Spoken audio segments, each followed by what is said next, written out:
इसीलिए आला हजरत इमाम अहले सुन्नत भी फरमाते हैं कि तैबा में मर के ठंडे चले जाओ आँखें बंद, तैबा में मर के ठंडे चले जाओ आँखें बंद, सीधी सड़क ये शहरे शफाअत नगर की है। लेकिन वहाँ पहुँचने के बाद आदमी को ज़्यादातर इबादत में वक्त लगाना चाहिए, लेकिन वहाँ होटलों में ऐसी ऐसी एसियाँ हैं, एसी लगी हैं कि वहाँ जाने के बाद इतना आराम पा जाते हैं लोग कि फिर सोते रहते हैं। एक साहब से मिलने गए तो कंबल के अंदर पड़े, शंकरपुर के इलाके के हैं। हमने उनको उठाया, कहा अरे उठो, कह रहे मौलाना साहब यहाँ बहुत जाड़ा है, बाहर निकल क्यों नहीं चाहते, बहुत जाड़ा हो जाने कि यहाँ जाड़ा होता है तो बाहर निकलबे नहीं करें। अब कंबल के नीचे पड़े हैं। बताओ, इतना रुपया करके हज करने गए वो कंबल के नीचे सोए, कहें यहाँ ठंडी बहुत है बाहर ना निकलबे। उनको यही पता नहीं कि एसी की वजह से ठंडी है।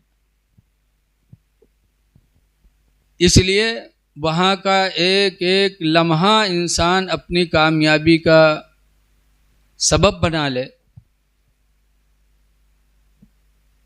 रसूलुल्लाह सल्लल्लाहु अलैहि वसल्लम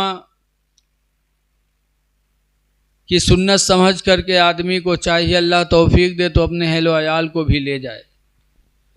मेरे नबी पाक सल्लल्लाहु अलैहि वसल्लम जब उम्रा करने गए थे तो सरकार की बीवी हज़रत आयशा भी साथ में थी और सरकार की दूसरी बीवी हज़रत उम्मे सलमा भी साथ में थी। ये तौफीक के ऊपर है, लेकिन बाल लोग तौफीक होते हुए भी नहीं ले जाते। नेपालगंज में गया, एक भट्ठे वाले थे, उनके अब्बा हज के लिए जा रहे थे। मैं गया तो जैसे आज लगभग 2:45 बजे नंबर आवा हुआ, 3:15 बजे नंबर आवा रहा, बहुत मुल्वी। मैं पढ़ा इसे, देखा एक बुढ़िया खुदुर खुदुर बहारे और गिलास बटोरे, जग बटोरे। हम उससे पूछा कहाँ रहा था, कहीं रे मौलाना साहब बुढ़ू की बीवी हुई। हम कहा तू जात हो हज करे, कहीं ना ही बुढ़ू जाते। हम कहें तुम कहे नहीं जाते हो, कहीं मौलाना साहब कमज़ोर हैं।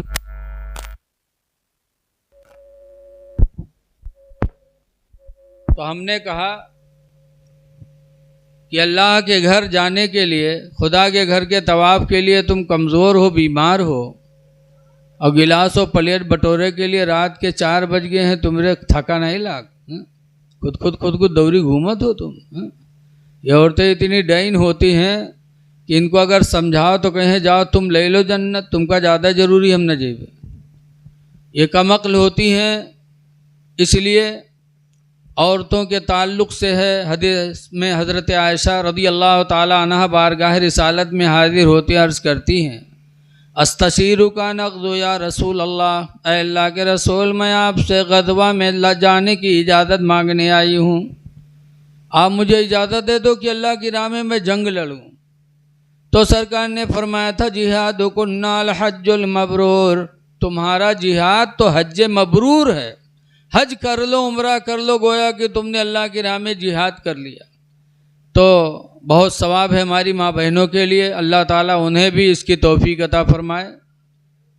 अब देखिए हमारे अज़ीज़म जनाब मोहम्मद शुएब साहब आपको फैज़याब करने के लिए बिल्कुल तैयार हैं, और अब आप लोग उनसे सुनिए। अल्लाह ताला हमारे हाफिज़ शेर अली साहब के सफ़र को मुबारक फरमाए।